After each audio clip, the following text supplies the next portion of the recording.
Life is about time. Spend more time than you do money on others. Give time more than any other gift. Also, take time when you need to. Take time for you when you need it.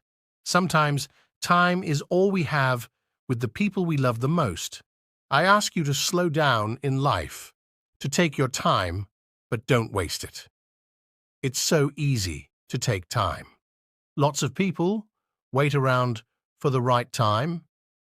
People don't know that there is no such thing as a right time. Time is never right nor wrong. The only negative factor of time is that you can lose it, and the only positive factor of time is that you can seize it.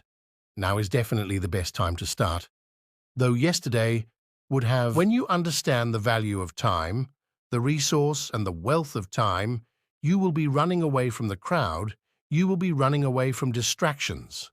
Time and effort can get you anything you want in the world, but nothing in the world can get you more time. If you must record some greatness in your account before you lure. The value of time is how much somebody gives or takes for an hour of their labor.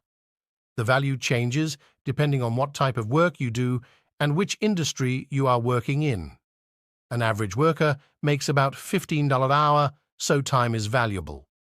When you understand the value of time, the resource and the wealth of time, you will be running.